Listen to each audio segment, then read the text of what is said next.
జగన్మోహన్ రెడ్డి గారి పరిపాలనలో 35 లక్షల ఎకరాల మీద అసైన్మెంట్ భూముల మీద విప్లవాత్మకమైన మార్పులు తీసుకొచ్చి 35 లక్షల ఎకరాలను ఎవరైతే స్వాధీనంలో ఉన్నారో వాళ్ళందరికీ హక్కులు కల్పించినటువంటి ప్రభుత్వం ఇది.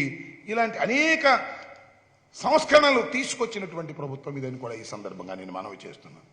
ఇంక యువగళం ఏంటది? యువగళమేనా? ఏమండి చంద్రబాబు నాయుడు గారు యువగళం అని బయలుదేరారు. యువగళం రేపు ఎప్పుడో పూర్తి అవుతుందని అంటున్నారు. అవుతుందట. ఏమండి మీ అబ్బాయి లోకేష్ బాబు యువగళంలో ఇన్ని కిలోమీటర్లు నడిచానని చెప్తున్నారు కదా, ఏమైనా ఎదిగాడండి?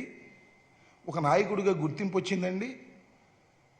ఎదగలేసి అది వీటేమైనా తగ్గాడేమో మరి నాకు తెలియదు. అది ఒక యాత్ర. దాన్ని అసలు ఎవరన్నా చూశారా? ఎవరన్నా మెచ్చుకున్నారా? ఏమైనా చేశారా?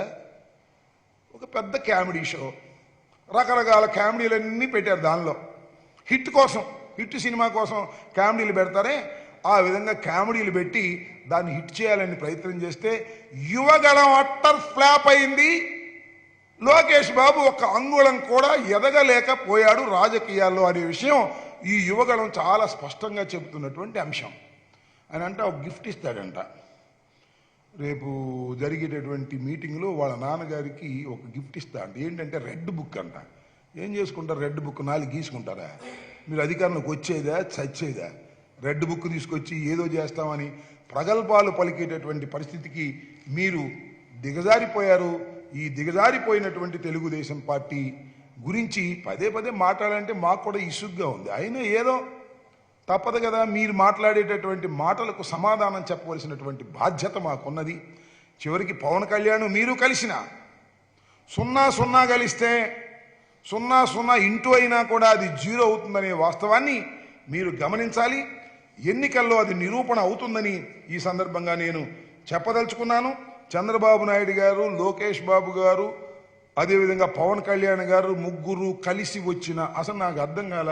చంద్రబాబు నాయుడు గారు నేను ఒకటి అడుగుతా, చెప్పండి, మీ దగ్గర దమ్ము ఉంటే ధైర్యం ఉంటే అసలు పవన్ కళ్యాణ్కి ఎన్ని ముష్టేయాలనుకుంటున్నారు? మీరు ఎన్ని సీట్లు ముష్టేయాలనుకుంటున్నారు? పవన్ కళ్యాణ్ ఎన్ని తీసుకోవాలనుకుంటున్నాడు? ఇది చెప్పండి. అంతేకాదు మీ ఇద్దరు కలిసింది రాష్ట్ర భవిష్యత్తు కోసం అట. అయ్యా మీ ఇద్దరు కలిశారు కదా ఇంతకుముందు ఒకసారి, కలిసి అధికారంలోకి వచ్చారు కదా, ఏమి రాష్ట్ర భవిష్యత్తును కాపాడారు మీరు చెప్పండి? అవంగానే మళ్ళీ తిట్టుకున్నారుగా, అవంగానే మళ్ళీ కొట్టుకున్నారుగా, అవంగానే మళ్ళీ ఒకళ్ళొకళ్ళు విమర్శించుకున్నారు కదా. మీది కలహాల కాపురం అని తేలిపోయింది కదా. ఆ రోజున మోడీ గారు మీతో కలిసి ప్రయాణం చేసిన, పవన్ కళ్యాణ్ గారు మీతో కలిసి ప్రయాణం చేసిన, ఎన్నికలు అయిపోయిన తర్వాత మోడీ గారిని మీరు విమర్శించారు, మిమ్మల్ని మోడీ గారు విమర్శించారు, పవన్ కళ్యాణ్ గారు మోడీ గారిని నిన్ను విమర్శించారు. మళ్ళీ వాళ్ళు వచ్చి మేము కలుస్తున్నాం రాష్ట్ర భవిష్యత్తు కోసం. ఒకసారి కలిసి మీరు రాష్ట్ర భవిష్యత్తును సర్వనాశనం చేసి మళ్ళా కలిసి ఏం చేయబోతారో ప్రజలకు తెలియదని అనుకోకండి ఈ సందర్భంగా నేను చెప్పదలుచుకున్నాను. ఓకే,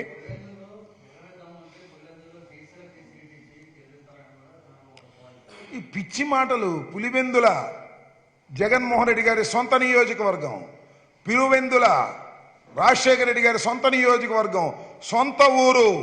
అక్కడే పోటీ చేశారు, అక్కడే గెలుస్తూ వచ్చారు.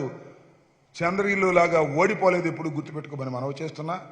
బీసీలకు ఏ విధమైన ప్రాముఖ్యత ఎక్కడ ఎలా ఇస్తున్నామో ప్రజలందరికీ తెలుసు, బీసీలకు తెలుసు. చంద్రబాబు నాయుడు గారు బీసీలకు మంత్రివర్గంలో సరైన స్థానం ఇవ్వని వాడు. లాస్ట్ టైం మీరు చూశారు కదా, ఒక్క మైనారిటీ ఉన్నాడండి క్యాబినెట్లో 5 సంవత్సరాల పాటు.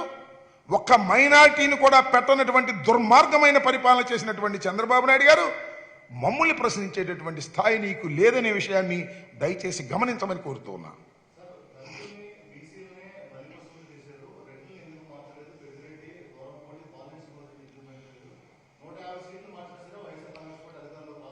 మీరు ఒక విషయాన్ని గమనించండి.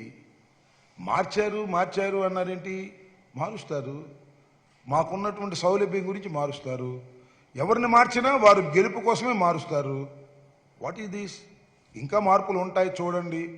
ఇది కులాల వారీగా మార్చాల్సిన అవసరం లేదు. పార్టీ బలోపేతం చేయటం కోసం మార్పులు ఉంటాయి. బీసీలకు తగిన స్థానం ఉంటుంది, ఎస్సీలకు తగిన స్థానం ఉంటుంది, మైనార్టీలకు తగిన స్థానం ఉంటుంది. చంద్రబాబు నాయుడు గారి కడుపు మంట. ఎందుకంటే ఆయన ఒక్క సీటు కూడా గెలవలేని దశకు వైఎస్ఆర్ కాంగ్రెస్ పార్టీ పటిష్టంగా తయారవుతుందనేటువంటి భావన, ఈ మార్పులు చేర్పుల వల్ల మరింత పటిష్టంగా తయారవుతుందనేటువంటి భయం తప్ప మరొకటి కాదు అని గమనించాలని మనవి చేస్తున్నాను.